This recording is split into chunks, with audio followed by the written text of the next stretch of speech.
Hello, I'm Gavin Fancher, and we will be looking at a study abroad guide presentation for American and UK students. In the 2023 to 2024 school year, nearly 32,000 to 36,450 students from the US studied in the UK, according to Inside Higher Education.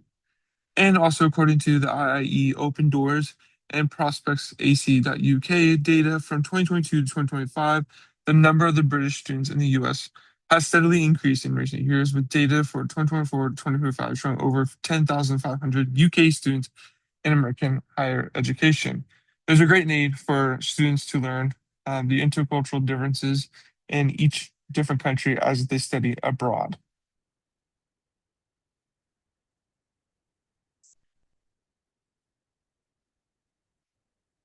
Just a little overview. We will be looking into the deep culture differences between the United Kingdom, and we will also talk about the research that shows the cultural differences between the two countries.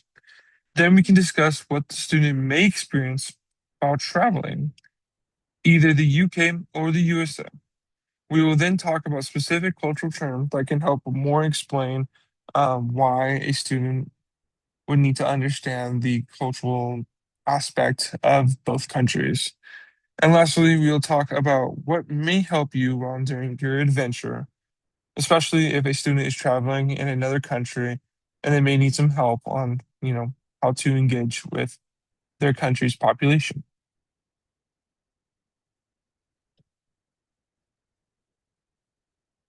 The UK really values politeness when engaging with others. Often, when they go to like run errands, you can find them saying please and thank you or trying to have a respectful conversation. In the classroom, you often find that students are very direct with their instructors. I often remember when I was in class back in the USA that, our professors, instructors would talk about our daily lives and, what's going on, maybe some school events or what's going on in the world. UK British students often talk really directly only about their material and the lessons plans that their instructors have. There's really no discussion about school events or even maybe school drama. Also, approximately 1.6% of the population does not speak English, which shows that English is the prominent English language, but they also have a diverse background in the UK as well. The British also use a lot of dry humor when talking to another person. For example, when they sometimes say, I'm not arguing, I'm just very British about it, which this showcases they're just trying to be very British and they have a personal sense of humor that only ties to their culture.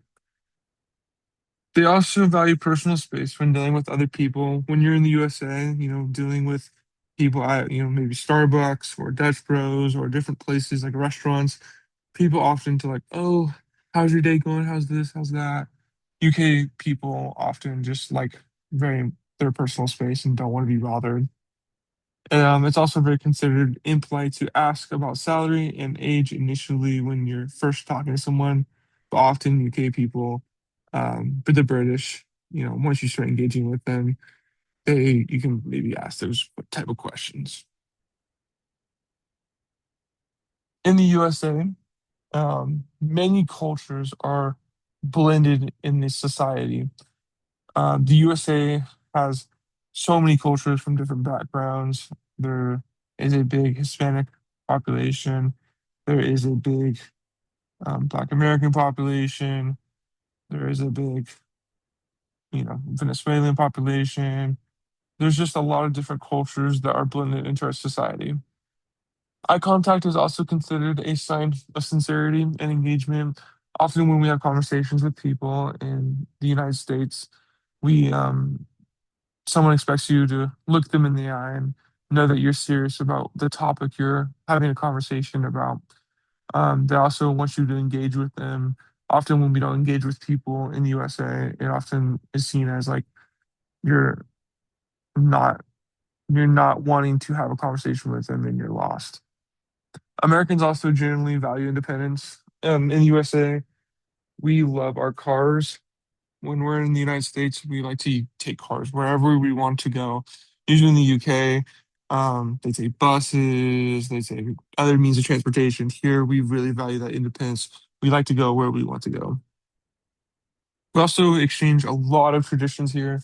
Cinco de Mayo, St. Patrick's Day, Christmas, Halloween, Easter. We share so many cultures. There's cultural traditions within our country. Workplace and personal interactions tend to be less. So just like the UK, they kind of like their personal space. We like to just get our work done and no personal interactions. So some connections we can make with the UK population is they are a big on multiculturalism. Multiculturalism is basically a lot of cultures into one place. The UK has so many cultures in within their realms of the country. They use a mix of direct, which is like a transparency. They're very like direct communicative. They only want to talk about what's going on, um, why they're feeling that certain way or what they want to talk about. It's more of a direct kind of communication, but they also focus on indirect communication, which is feelings and relationships. And it's kind of this mixing pot of different communications, either direct or indirect. They also value a low context culture, which means that they just, again, value feelings, relationships, and different communication. They're not really big about, just being cut off. Connections in the US, we are one big melting pot. We have so many cultures that just blend in. Again, we have so many traditions, cultural traditions that, we take part in. Fourth of July, that's ours. We got Easter, Christmas, Cinco de Mayo, St. Patrick's Day, so many different cultures, and that's really why we are a melting pot. Um, we used to do the speech accommodation theory. Um, Often people that come to the USA look at culture shock. We often we often value a Western kind of culture, which tends to be different from a lot of other cultures because people are not used to the Western kind of feel of what is going on. We tend to remove that assimilation from the country culture. We just really want to be a mixing pot of cultures. We tend to we are a mixing pot, but we don't want to be seen as the same culture as one as the USA. We just want to be seen as many cultures and different traditions and different things going on. We are also just like the UK, a little context, but highly individualistic, which is different from the UK. We tend to love conversations. We are emotional gatherings and different things like that. But we are also highly individualistic. We like our cars.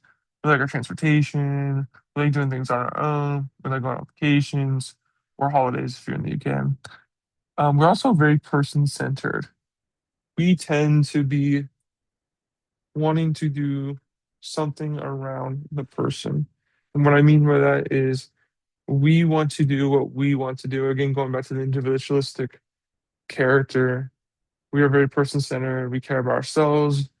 We want what's best for ourselves. UK people often tend to want to care for other people. Not saying that we don't, but we care more about our family and what we want. So, some advice for the USH student travelers. Um, we definitely need to use please and thank you and sorry when we're traveling or studying abroad in the UK.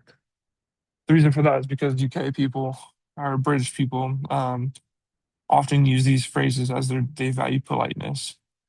We also don't want to ask personal questions when first meeting someone. This can be seen as very unpolite. Get to know the person first before you start asking, those personal questions. We also, when you're in a school atmosphere, talk directly with your instructors. Talk about only about the instruction and the material because they don't really talk about the different school events like we have here. You know, we have football and sports, and they only really talk about their material. Accept the dry humor. Don't take offense to it. It might not be funny to us, but it is definitely funny to them.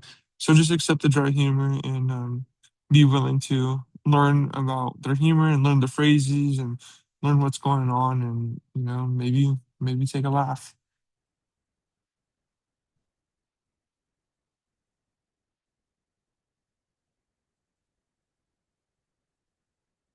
Some advice for UK student travelers. Um, when UK student travelers come to the USA, they definitely need to find some transportation. They often look for a bus system or they find a means of transportation that is not cars. Here, we really value our cars in the USA. So, finding a transportation before you come here, maybe you have a friend that lives here that you can take a car with, maybe rent a car. And you can use the buses, but most Americans don't really use the buses. We have no really expanded, railway that takes you all around the city, especially in the Western states. Embrace tipping culture. When you go to a restaurant. They don't really have tipping in the UK. When you come to the USA, you expect a tip. If the service is good, or if you want to give a tip, it doesn't mean you necessarily have to give a tip, but you might get worse service. So if you're expecting good service, make sure you give a tip. Give some personal space. People really tend to love their personal space when they're in the line. When you're at a coffee shop, maybe take a step back. When you're walking around, you know, be mindful of people's surroundings.